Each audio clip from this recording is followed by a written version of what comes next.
Assalamualaikum warahmatullahi wabarakatuh. Perkenalkan, nama saya Adin Aswisabila dari kelas 11 MIPA 3, absen 1. Saya Dita Revina Putri, nomor absen 12. Saya Nadia Nadifah, nomor absen 25.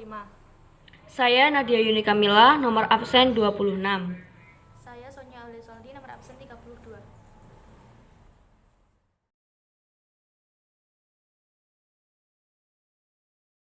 Kebijakan perdagangan internasional. Daftar isi 1.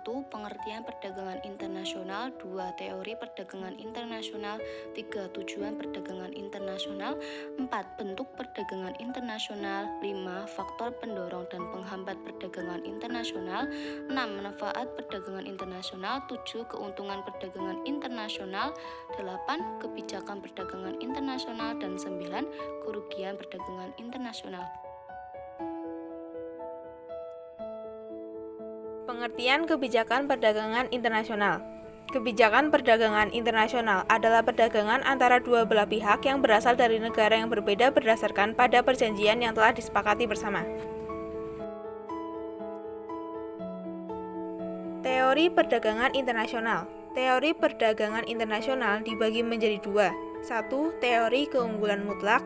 2. Teori keunggulan komparatif. Teori keunggulan mutlak menyatakan bahwa perdagangan internasional akan memberikan keuntungan pada negara yang dapat memproduksi dengan harga yang lebih rendah dibandingkan dengan harga yang ditetapkan di negara lain. Teori keunggulan komparatif. Meskipun suatu negara tidak memiliki keunggulan mutlak dalam memproduksi barang, negara tersebut dapat melakukan perdagangan internasional pada barang yang paling produktif dan efisien untuk diproduksi. Tujuan perdagangan internasional. 1. Menaikkan devisa negara. 2. Transfer teknologi modern. 3. Memperluas pasar. 4. Memperoleh keuntungan internal dan eksternal. Bentuk perdagangan internasional dibagi menjadi 3, yaitu 1. Perdagangan bilateral adalah perdagangan yang dilakukan antar dua negara. Kedua, perdagangan regional adalah perdagangan yang dilakukan oleh negara-negara yang berada pada lingkup kawasan tertentu, misalnya ASEAN, negara Uni Eropa. Ketiga, perdagangan multilateral adalah perdagangan antar negara tanpa dibatasi kawasan tertentu. Faktor pendorongan perdagangan internasional. 1.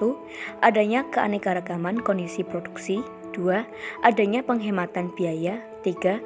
Adanya perbedaan ilmu pengetahuan dan teknologi iptek. 4. Adanya perbedaan selera. 5. Adanya perbedaan kebudayaan dan gaya hidup. Faktor penghambat perdagangan internasional. 1. Perbedaan mata uang antar negara. 2. Kualitas sumber daya yang rendah. 3. Pembayaran antar negara sulit dan beresiko. 4. Adanya kebijaksanaan impor dari suatu negara. 5. Adanya organisasi-organisasi ekonomi regional. Manfaat perdagangan internasional. 1. Menciptakan efisiensi dan spesialisasi. 2. Meningkatkan konsumsi yang lebih luas bagi penduduk suatu negara. 3. Mendorong semangat berprestasi dan bersaing. 4. Sumber pemasukan kas negara. 5. Menjalin kerjasama dan persahabatan antar negara.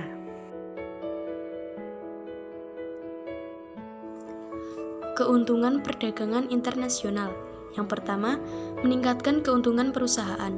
Kedua, menjadi basis pertumbuhan ekonomi negara. Ketiga, mendiversifikasi risiko perusahaan. Yang keempat, meningkatkan tingkat kompetisi pasar. Kelima, mempromosikan spesialisasi. Yang keenam, meningkatkan ketersediaan barang.